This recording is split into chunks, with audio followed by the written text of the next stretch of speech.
A esta hora de la tarde pues, nos acompaña el magistrado de la Corte Suprema de Justicia, hoy dedicado al litigio, oficina de abogados, bufete de abogados, el doctor Jaime Arrula Paucar.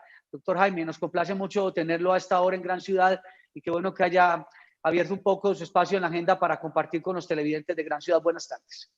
Juan Carlos, muchas gracias. Un placer estar en este programa La Gran Ciudad. Un saludo muy cordial a todo el equipo que hace posible esta producción y, por supuesto, a todo el público que lo sigue en temas tan importantes que se plantean. Doctor Jaime, simplemente una opinión. Con relación a lo que acabamos de informar, en donde la Corte Constitucional dice que no haya solidaridad entre el propietario del vehículo y el conductor para el pago de fotodetecciones, ¿usted cree que eso podría generar que ya las fotomultas o fotodetecciones o las cámaras pierdan el objeto para las cuales fueron creadas? Entran en una crisis sin discusión. A ver, miremos cuál es el escenario. Recordemos que había una ley del Congreso de la República que reglamentó la materia.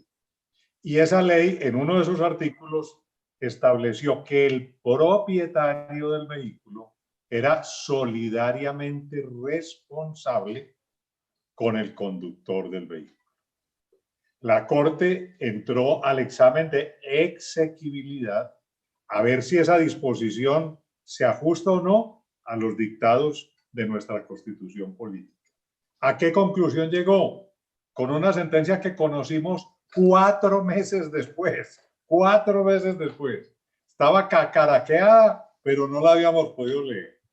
Esa sentencia dice, primero que todo, que el Estado tiene la carga de demostrar la imputación y que por lo tanto no se puede presumir ni derivar una imputación para el dueño sin saber si él iba o no conduciendo el vehículo. Si le iba conduciendo bien y si no, el que responde es el conductor, que es el que comete la infracción. Es decir, aplica elementos esenciales de una democracia y es que nadie puede ser condenado sin antes haber sido oído y vencido en juicio. Y lo aplica a una cosa tan simple como es poner una multa de tránsito. O sea que son caros principios constitucionales que juegan con la presunción de inocencia, con el debido proceso, con la carga de la prueba que le corresponde al Estado, y por eso no es que diga que no se puede sancionar, sino que hay que demostrar todo eso.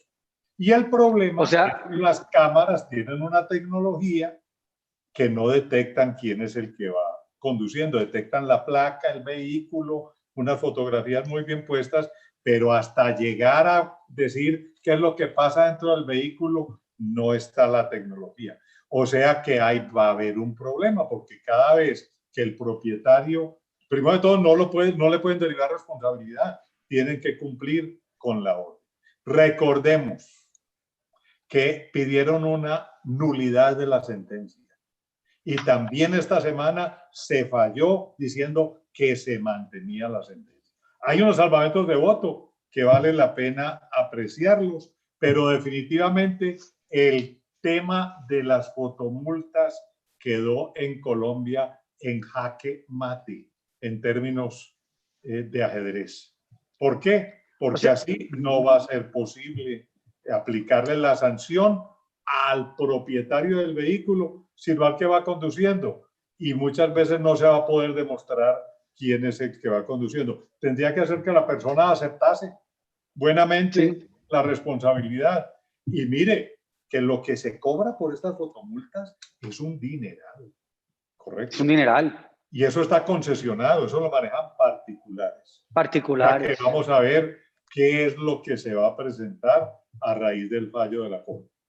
Y el otro doctor Jaime, sí, cuéntenos, doctor. Y el otro asunto muy importante que planteas tiene que ver es con un decreto legislativo dictado por el Ejecutivo en el marco de la emergencia económica y social que se declaró con ocasión de la pandemia, que le había dado posibilidad a los entes territoriales, alcaldes, gobernadores, de hacer rebajas de impuestos, de intereses, con ocasión de la pandemia, para procurar un recaudo y que ese recaudo pues se pudiera destinar a los fines de la pandemia. Eso pero eso estaba con una muerte anunciada, porque ya Claro. hay muchas experiencias y precedentes de la Corte Constitucional que ha tumbado todos esos programas de rebajas y de quitas que hacen los consejos municipales y los alcaldes. Eso sabía que se iba a caer. Esto lo que está demostrando es que el gobierno, como legislador de emergencia, no le fue muy bien. Se quedó corto. Y muy importante, tocaste otro que ahora lo hablamos, el de las pensiones. Pero en este se quedó. Ahora, el gran problema es el que tú planteas. ¿Y qué va a pasar con los que pagaron con descuentos? Que les van a tener que volver a facturar. Y los alcaldes que estaban haciendo ochas políticas con esto, dándose de que estaban bajándole, pues van a quedar muy mal porque van a tener que facturar lo que... Asumir eso. O asumir el costo. Y en lo de las multas, pues les va a tocar devolverlas. Por eso, porque, doctor Jaime, a mí me asiste una pregunta. Si a mí el Estado me induce al error, ¿por qué yo tengo que ir a pagar de más si ellos me hicieron inducir el error? Entonces, que asume el alcalde, el gobernador o el ejecutivo. Sí, lo que pasa es que ellos llevaron con base en un decreto, porque la rebaja fue con base en el decreto. Sí, claro. Todos los ciudadanos sabíamos que ese decreto iba para la Corte Constitucional y que la Corte podía o tumbarlo o dejarlo. Es decir, es un riesgo al que nos sometimos y resulta que la Corte lo tumbó. Entonces, pues sí, hubo de parte del Estado una especie de mise en escena equívoca, pero de parte del ciudadano tampoco puede alegar la ignorancia de que eso iba a control constitucional, porque todos los decretos que se expiden en virtud de una emergencia económica y social, como la que vivió Colombia por la pandemia, tienen un control automático en la Corte Constitucional. Todos estaban, yo creo que aquí los alcaldes fueron un poquito también imprevisivos, porque empezaron muy rápido, pero era que se les vencían los términos. Sí, por los términos, claro. Y fue por eso, pero estaban corriendo ese riesgo y corriendo los ciudadanos. ¿Qué tenemos ahora? Un enredo jurídico, claro, porque todo lo que dices es sensato. ¿Qué va a alegar el ciudadano? De que la culpa... Yo hice lo que me dijeron. Va a alegar el principio de que lo hicieron incurrir en una situación equívoca. Es decir, él va a alegar principios muy caros en derecho para decir que la culpa no es de él, sino el principio de la confianza de vida. Usted ha dicho, sí señor. Sí, no, adelante. Usted ha dicho algo que me genera digamos, una reflexión. Que el gobierno nacional, legislando, porque quien legisla es el Congreso, o sea, haciendo las veces de legislador, emitiendo unos decretos de emergencia, quiso también hacer de alguna manera unas reformas que no podían hacerlas el Ejecutivo. Porque lo que le ha dicho la Corte es que si usted quiere hacer rebajas en materia de impuestos, tiene que ser a través de unas reformas o debe pasar por los consejos de los municipios, o si es por el tema de ordenanzas por las asambleas, o si es por el tema nacional, entonces por el Congreso. Pero es que ustedes no pueden como Ejecutivo, por una emergencia, hacer a veces hasta reformas tributarias soterradas y mucho menos en el tema pensional también les llamó la atención y en el laboral, que porque es que ustedes no pueden estar hablando hoy de reducir también entonces el pago de salarios sobre la base del mínimo, no, contrate por horas, haciendo casi que reformas soterradas a través de un decreto, como que no se salten al legislativo, ni se salten también los controles territoriales, porque para eso existen los consejos y las asambleas. Eso es más o menos lo que yo le logro entender, que al Ejecutivo le faltó asesoría o se extralimitó en las funciones en materia de emergencia. Mire, eso uno no puede hablar si lo hicieron a sabiendas o no. Yo lo que sí puedo decir como abogado y como secretario jurídico de la presidencia que fui en el gobierno del doctor Andrés Pastrana, y que me tocaron dos emergencias, las dos primeras que hubo en Colombia, la del sector financiero y la del terremoto del eje cafetero. Y nos tocó también legislar. A todos los ministros aprovechan a meter vainas. ¿Y a quién es el que tiene, quién es el portero? El secretario jurídico de la presidencia. Que es Y el filtro. empiezan a presionar, que es que el presidente, el secretario no deja pasar, y el presidente lo tiene que respaldar a uno, porque uno es el que le cuida la espalda, uno es el Claro. portero. Yo recuerdo un episodio, fue unos funcionarios de la DIAN, no digo quién, Sí. doctor, pero ¿por qué nos devuelve el decreto? Y yo, porque no se puede, están extralimitando funciones. No, pero es que mientras lo tumban recogemos un poco de plata. Y yo, esa no es conmigo. Ah, ¿cómo así? Sí, eso no, Mientras lo ese no es mi tumban tema. recogemos un poco de plata. Eso es lo que no se puede hacer en una democracia. Y necesitamos funcionarios responsables que hagan cumplir la Constitución y la ley. Es que eso es lo que uno jura cuando se posesiona en un puesto público, cumplir la Constitución y la ley. Entonces, mire, eso de las pensiones, eso estaba cantado. Es que expresamente la norma lo dice, que no se pueden alterar en materia pensional. Los A aportes. mí lo que me da tristeza es que la inoportunidad del fallo de la Corte salió después de que recogieron las 4 mesadas envilecidas que le llegó a la gente, y ahora ¿quién recoge esa plata? Hágame el favor. O sea que Están pudo la diciendo que Corte se haber puede actuado. compensar en el futuro con impuestos. ¿Ya para qué? No, eso es muy difícil. Eso es ir en contra de la ciudadanía, eso es antidemocrático, eso no es elegante. Aquí la gente va a alegar en todas estas cosas, como tú lo decías, la teoría del venero contra factum propio. Es que el gobierno no puede salir ahora a cobrarme cuando fue el equivocado él el que hizo incurrir en error a las personas. No hubo dolo del ciudadano, o sea, no hubo nadie con el ánimo de defraudar. No, Es que es todo muy lo distinto contrario. cuando uno tiene un ánimo de, claro, cuando uno tiene un ánimo defraudatorio. Es más, la gente digo, uy, si yo debía industria y comercio tantos años, tenía una sanción millonaria, es la forma de yo poder también oxigenarme y organizar mis cuentas y mis finanzas. Pero le logro entender algo, y porque usted también fue aspirante a la Corte Constitucional, la Corte Constitucional hubiera podido revisar de manera, digamos, rápida y diligente los decretos antes que se recaudaran impuestos, que se pagaran las pensiones con los descuentos, para evitar ese daño. Pudo Yo haberlo creo hecho que de manera sí. Para asertiva. eso es el control automático. Y cuando uno está en un cargo de esos, le toca. A mí cuando llegaba una vez corpo en la Corte Suprema, podía estar en la finca, en vacaciones, lo que sea, y me tocaba sentarme a resolverlo. Pero para eso no es que me nombraron. Pero si se demoraron 4 meses para decir que ese decreto era inconstitucional, de acuerdo a una jurisprudencia cantada que ellos tienen. ¿Por qué no lo hicieron el primer mes? Claro, es una situación muy complicada. Usted fue miembro de la Sala Civil de la Corte Suprema de Justicia.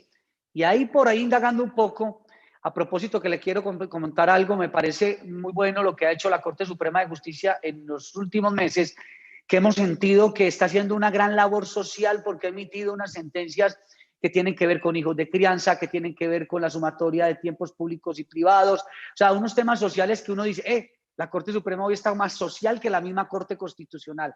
Y alguien me dijo, pregúntele al doctor Jaime Arrubla Paucar, que si es cierto que desde cuando ustedes estaban en la Sala Civil de la Corte Suprema, empezaron de pronto a dar ciertos indicios o ciertas teorías que los hijos de crianza, ¿por qué no tener también la posibilidad de una pensión de sobrevivientes? Y que sería la sala laboral la que habría tomado esas teorías para hoy tener sentencias que conceden esa posibilidad. Claro, la Corte Suprema es una corte muy abierta y en toda la historia judicial de Colombia ha sido la que ha impulsado con su jurisprudencia grandes cambios legislativos y grandes cambios jurisprudenciales. Mire, por ejemplo, la unión marital de hecho, eso empezó en la Corte y aplicábamos una teoría que era la sociedad de hecho entre la pareja para poder reconocer algún derecho. Eso impulsó a que en Colombia se abriera esa Corte. Allá en la Corte nos tocó tomar decisiones en favor de los abuelos para que tengan también derecho a visitas, porque es que a veces no piensan en la familia extendida y se pone la pareja a pelear y los pobres abuelos que tienen que ver en la pelea y no pueden ver los nietos. Allá abrimos ese derecho como un derecho de los abuelos. En la Corte Suprema, miren todo lo que se está haciendo con la protección del medio ambiente, el derecho de los seres no humanos como los animales. Sí, los seres sintientes, los animalitos. Que otras especies no pueden avasallar. Y la Corte se está preocupando de eso. Se está preocupando de los ríos, de los lechos de los ríos. La Corte es una Corte de una gran avanzada. Obviamente allá es algo distinto porque es el recurso de casación y en fin, pero también por la vía de la tutela se le ha dado un gran impulso a la jurisprudencia. Y yo creo que es además es la justicia ordinaria, es la justicia de los ciudadanos, cuando peleamos, cuando tenemos conflictos, cuando nos divorciamos, cuando nos chocamos, cuando nos aporreamos, cuando le debemos plata al otro. Esa es la justicia ordinaria. La Corte Constitucional ya está en un trono diciendo si el Congreso se equivoca o no cuando emite leyes y va contra la Constitución. Pero la verdadera justicia, la del ciudadano, es la justicia ordinaria. Doctor Jaime, usted dijo algo que me puso a pensar cuando habló que ustedes empezaron a tratar ese tema de la unión marital de hecho. Ustedes estaban pues desde el derecho civil también, y uno habla mucho a veces. A mí me decían en la universidad que el matrimonio era un contrato. Más allá del amor y cualquier otra cosa, es un contrato. Entonces yo no sé si lo que ustedes analizaron es que no, es que sí hay una relación entre, además de cualquier solemnidad, tiene que haber también unos temas patrimoniales que se tienen que respetar, unos temas herenciales, unos derechos, unos deberes, más o menos por ahí era la cosa. Pero mire, miremos la justicia del caso. Se va una pobre señora a convivir con un hombre que ama y conviven 20 años y no se casan, que era lo que pasaba en Colombia. Sí. Y después él, dedicado al trabajo y todo el patrimonio lo fue haciendo a nombre de él. Se separan y ella se va sin nada. Hombre, cuando ella estuvo siendo el apoyo del hogar, el apoyo de esa actividad, ¿no? La Corte fue la gran motora para que viniera la unión marital de hecho, correcto, con consecuencias patrimoniales iguales que en un matrimonio. Después allá dijimos, y recuerdo que fue una ponencia mía, que eso era un estado civil como cualquier otro, con los mismos derechos que da el estado civil matrimonial, da el estado de unión. Y a partir de eso ya se considera un estado civil. Abrimos la puerta para la adopción por parejas del mismo sexo, ¿correcto? Empezaron con ustedes. Así abrió la puerta. ¿Por qué? Porque no hay razón para que usted discrimine. Si en Colombia la persona soltera puede adoptar, ¿por qué la persona hay que calificarle su orientación social para restringirle ese derecho? ¿Qué tiene que ver? Que es que no va a tener referente paterno o materno. Claro que lo tiene. Un tío, el abuelo, cualquier cosa, una tía, la abuela. Referentes va a tener. Uno no puede discriminar por la orientación personal de las personas, por la orientación sexual de las personas. Eso no está bien. Entonces, ¿por qué hay que constreñir el derecho a la adopción? Si es que en Colombia, en el Código de Bello, ese que están queriendo derribar ahora, en el Código de Bello, que sigue el Código de Napoleón, que es tributario del Código de Napoleón, una persona soltera, independientemente de su orientación sexual, puede adoptar. Y eso le va a dar familia a un ser que no la tiene. Y responder, y poder responder, dar cariño. La adopción no es un derecho, ¿cierto? La adopción es una protección que se le da a un menor, correcto, que no tiene familia. Y si la gente lo quiere hacer, perfectamente lo ¿Cuál es el problema? Hay algo que me gustó mucho también de la Corte Suprema de Justicia. Usted fue magistrado hasta el año 2012, si no estoy mal.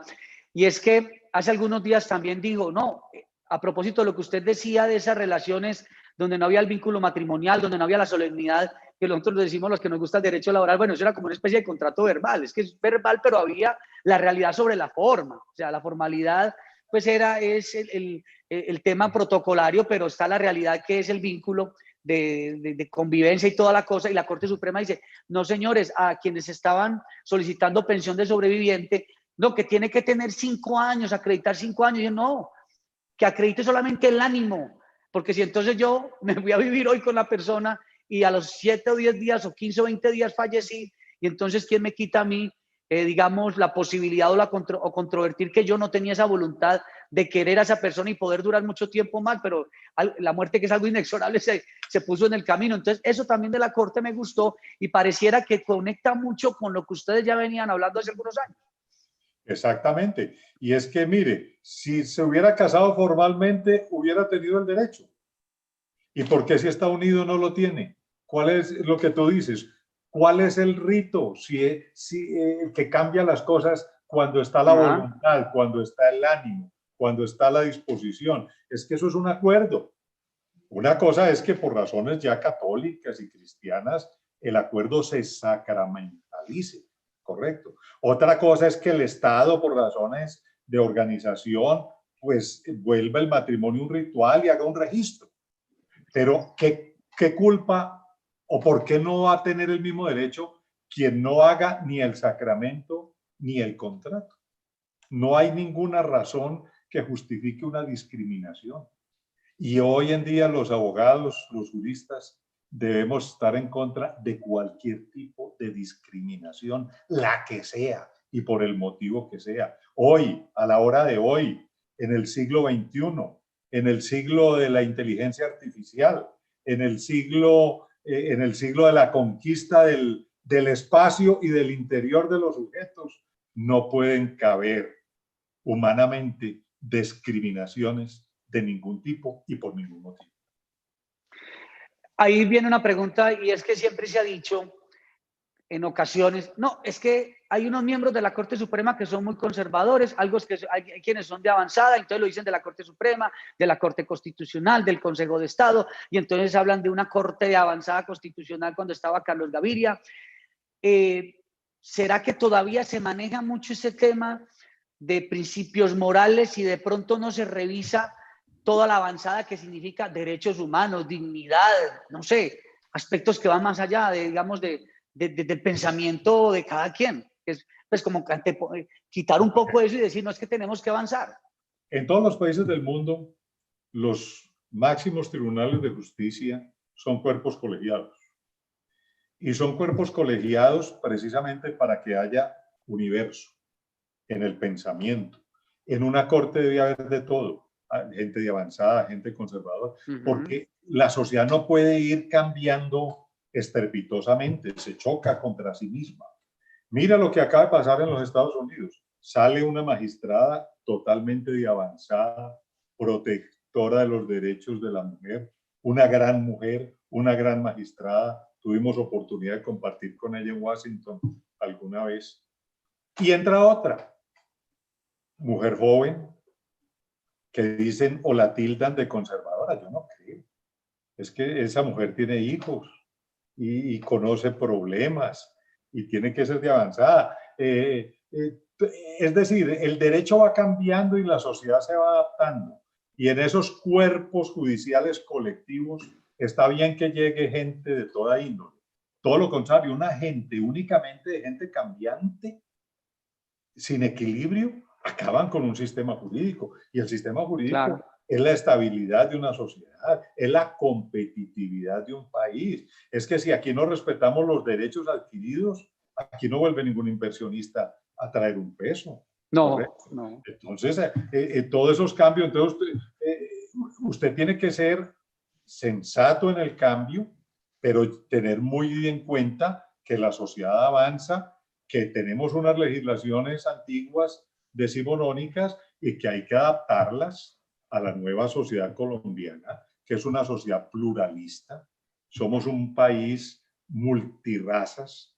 Aquí llegaron españoles, llegaron africanos, había nativos indígenas y han llegado asiáticos y llegaron después otro tipo de europeos y todos tenemos que convivir. Este es un espacio muy grande y todos servimos y todos contribuimos al desarrollo de la sociedad, al desarrollo económico del país. Entonces, lo que tenemos que buscar es los equilibrios para que la convivencia sea posible. Y esa es la gran tarea del juez. Ese es el gran compromiso del juez, aparte, allende de sus ideas y compromisos políticos que también los puede tener, pero a la hora de tomar decisiones debe aplicar en la Constitución y la ley y pensar en la sociedad, en la gran responsabilidad que tiene como juez de la República. En Colombia uno no escucha siempre a los ciudadanos, no, es que la justicia es lenta. Escuchamos también muchas veces que la acción de tutela siempre la han puesto ahí como como que sí, como que no. A mí particularmente me gusta la acción de tutela, porque si no fuera por la acción de tutela, pues las altas cortes tampoco hubieran podido generar unos precedentes importantísimos y hablar sobre unas analogías, unas conexidades que han generado, pues obviamente, otros derechos y otras posibilidades, pero a veces se queda uno con el tema que si todos los jueces son constitucionales para fallar en acciones de tutelas, muchas veces ocurre que te dicen, no, es que esto no es residual, esto no es subsidiario, esto se tiene que ir a la vía ordinaria, muchas veces generando unos tropiezos y unos procesos que son sumamente largos. Cuando usted estuvo en la Corte Suprema sabe que llegar a un tema de casación es un proceso de 8 o 10 años y muchas veces la población no tiene la capacidad de esperar tanto tiempo y muchas veces, ojalá con una acción de tutela, se pudiera hacer, digamos, más pertinente, más rápido en la solución de problemas. La tutela es un derecho, es una acción excelente aquí en el mundo entero. Es el amparo de los derechos fundamentales. Pero es una acción excepcional porque es muy rápida. Ahí no hay tiempo de practicar pruebas. Es una cosa únicamente las documentales y que se tengan a la mano. Es algo sumario y debe aparecer palpable y claro la violación del derecho fundamental. Y es una acción residual. Tiene que ser que no existan otras acciones. Otra vía. Bienvenida a la acción de tutela. Yo creo que ha revolucionado muchos conceptos jurídicos en Colombia. Sin embargo, a veces se abusa de ella. Mire, a veces oye uno de que en el país hubo 650.000 tutelas en un año. En Suiza había un escándalo porque había habido 30, correcto. Y aquí pasan de las 650.000. Y la mayoría son contra el sistema de salud. Exacto, o contra el sistema pensional. Quiere decir que el Estado no está cumpliendo sus deberes. Eso es correcto. Porque si ya hay tutelas, ¿por qué usted se encuentra un letrero en un centro de salud diciendo los que tengan hepatitis tal, traer la sentencia para poder entregarle la droga? O los que tengan esclerosis múltiple. Pero si saben que se la tienen que entregar, ¿por qué exigen la tutela? Entonces, sí, mire, tenemos que racionalizar la tutela para defender la tutela. Y yo estoy de acuerdo contigo. La tutela es bienvenida, pero no puede suplantar el proceso pleno. Habrá casos. Lo que tenemos es que también hacer un esfuerzo para agilizar los procesos. Si la tutela es rápida y es ágil, porque le puso una espada de Damocles que si el juez no la falla en término, incurre en causal de mala conducta, porque el proceso sí se demora. Hágame el favor. Entonces ahí hay dos cosas para preguntar. Entonces el juez, cuando tiene la camiseta de judicial, va a paso lento. Y cuando se pone la camiseta de juez constitucional, acelera. ¿Y por qué no aceleran las dos? O también lo que usted plantea es algo, por ejemplo, hay temas desde el ámbito pensional que uno tiene que analizar muy cuidadosamente, por lo menos a quienes nos gusta el tema pensional. Y de pronto uno también entiende que si le cae la tutela a un juez penal, el reto es mayor. Y de pronto en esa celeridad o puede conceder el derecho que se necesitaba o puede que cometa un error y después le digan al juez, qué pena, ¿usted por qué concedió? Si mire que es que usted obvió estos requisitos y usted era que enviar a esa persona para que se fuera por la vía ordinaria, porque aquí, mire que faltaron unas pruebas que usted no tuvo en cuenta. Entonces es un riesgo muy grande el que usted plantea. Muy bueno que haya una celeridad en la tutela, pero también con rigor, pero que también haya un rigor y una celeridad en el tema ordinario. En el tema ordinario, para que la gente sienta la justicia rápida y efectiva. Justicia tardía no es justicia. ¿Y cómo resolver eso para que no haya justicia tardía? Hay muchas cosas que hacer. Yo creo que este país está en mora de una reforma a la administración de justicia normativa, de arriba a abajo. Yo no sé, a mí me parece que el proceso oral no trae la agilidad que la gente pensaba. De pronto en la primera instancia, pero uno tener que esperar audiencias para que le den uno 20 minutos para alegar y que llegue el juez ya con la sentencia hecha, eso no es justicia. Yo creo que hicimos un revolcón innecesario y que no ha sido productivo. Mire, ha sido más productivo ahora que por ocasión de la pandemia. Volvimos al sistema escrito en muchas cosas y eso ha sido más productivo. Yo creo que hay que ajustar. Aquí hay mucha mente en derecho procesal muy buena.